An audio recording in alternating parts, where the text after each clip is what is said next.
بسم الله الرحمن الرحيم السلام عليكم ورحمة الله وبركاته marka ugu horeysa waxaan idinkaga mahadcelinayaa sida aad uga soo qayb gasheen shirkan jaraa'id oo aan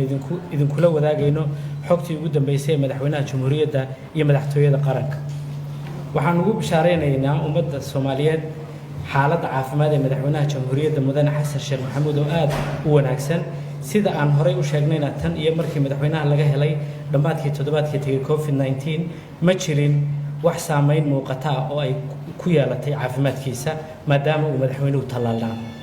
madaxweyne xasan sheekh maxamuud waxa uu si caadi ah u wataa shaqadiisa qaran isagoo raacaya talooyinka iyo habraacyada bahda caafimaadka ee la xiriira COVID-19 waxa uuna uga mahad celiyay shacabka Soomaaliyeed ducadii iyo bogaadintii ay la soo wadaageen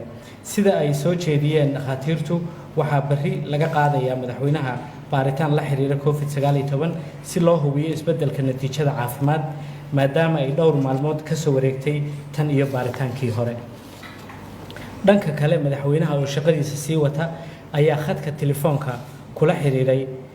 walaalkii madaxweynaha jamhuuriyadda Jabuuti mudane Ismaaciil Cumar Geelle waxa uuna ugu hambaliyeeyay sanad guurada 45aad ee xorriyadda dalka Jabuuti madaxweynaha ayaa ugu hambaliyeeyay dawladda iyo shacabka dalka aan walaalaha nahay ee Jabuuti munaasabadan taariikhiga ah oo ka mid ah dhaxalka ay wadaagaan ummadda Soomaaliyeed kana turjumaysa halgankii midaysnaa ee dadka Soomaaliyeed ay u galeen xorriyadda sidoo kale madaxweynaha ayaa ugu hambaliyeeyay shacabka Soomaaliyeed toddobaadka xorriyadda dalkeena oo ku astaysan inta u dhaxaysa 26 Juun ilaa 1 Luulyo waxa uu ugu baaqay dhammaan dadka Soomaaliyeed in munaasabadan awgeed wadajir loogu istaago gurmadka dadkeena ku dhibaataysan abaaraha madaxweyne xasan sheekh maxamuud ayaa faray xukuumadda inay gurmad degdeg ah gaarsiiyaan dadka ku dhibaataysan gobolada la ildaran abaaraha iyadoo madaxda dawladda iyo xubno wasiirro ah ay gurmadkaas u qaadeen gobolada haddaba iyadoo laga jawaabayo amarka madaxweynaha ee gurmadka abaaraha ayaa madax ay hogaaminayso wasiirka gargaarka Marwo Khadiija Maxamed Deeriye ay sahay gargaar gaarsiiyeen magaalada Xudur sahadan gargaari waxay socon doontaa toddobaadka xorriyadda oo idil waxaana la geyn doonaa meelaha ay sida daran abaaruhu u saameeyeen aad baad u mahadsantihiin wax su'aal dalka abaaraha ka jira maxaa loo qaadan waayay talada eedeyga soo jeediyay ee uu yareeyay maxaa loo yareyn waayay iyada oo wali la weyneynayo maalmaha xorriyadda oo la siinayo muhiimadda iyo ahmiyadda ay leeyihiin ayaa haddana madaxweynaha amarkiisa hadda dhageysanaysay warbixinteeda waxaa ku jirtay in madaxweynuhu amray in munaasabadan awgeed dadka abaaraha si gaar ah loogu gurmado wax badan oo la qaban jiray oo ku saabsanaa munaasabadda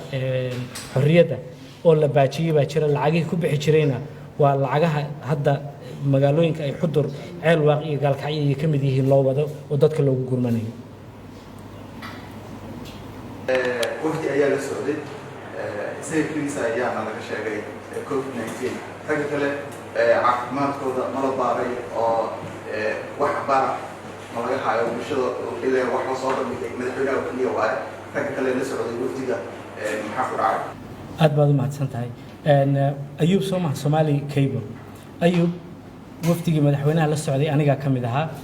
intayadii madaxweynaha la socotayna shalay iyo maalintii aan nimidba waa nala baaray maalintii Jimcaha soo bixinayna nala baaray maanta shalayna waa nala baaray dhammaanteena waxaanu ahayn negative oo cid laga helay ma jirto mas'uuliyadda guud ahaaneed ee dawladda iyo qof ahaan nooga saaran inaanu haddii cudurkaasiba jiro is ilaalinaan anagu fulinayna ma aanan soo dhaxgalnay dadka hadii wax cudurka qabaahin lagu jiraan marka dhamaantii waxaan nahay negative test bana laga qaaday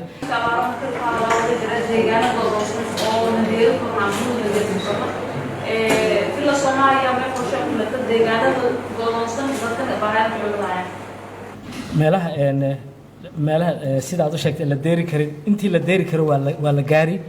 inta aan la gaari karin maadaama arrin amni ay tahay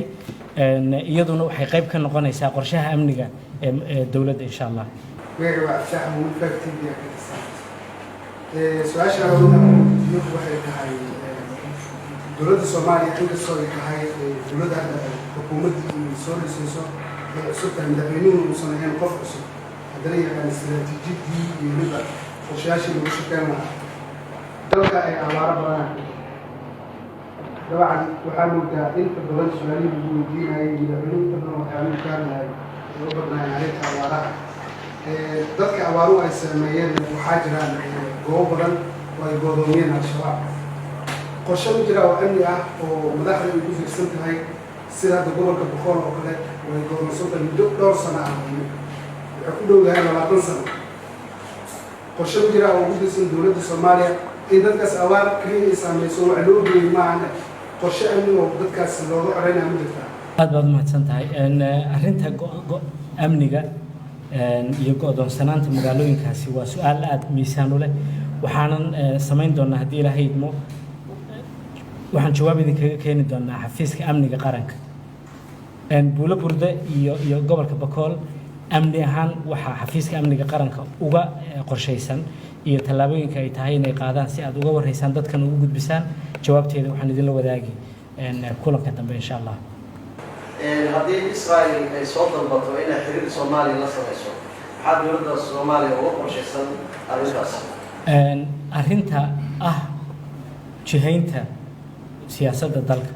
oo wax badan ay iska bedeli karaan maadaama sidaan idin sheegay Israel aanan la lahayn xiriir diblomaasiyadeed waxaa la yidhi wax gunti lagu qarin kara ma ahan arrintaas wax hoos loo oran karo ma ahan kulli talo weyn baa dowladdu ka gali doontaa waana talo shacabka Soomaaliyeed iyo baarlamaanka iyo howlo badan u taala wax nin iyo laba ay go'aan ka gaari karaan ama anigu hadda jawaabteeda ku siin karana ma aha ma santa yaa kala su'aal qaba yaa kala su'aal qaba aad baad u mahadsan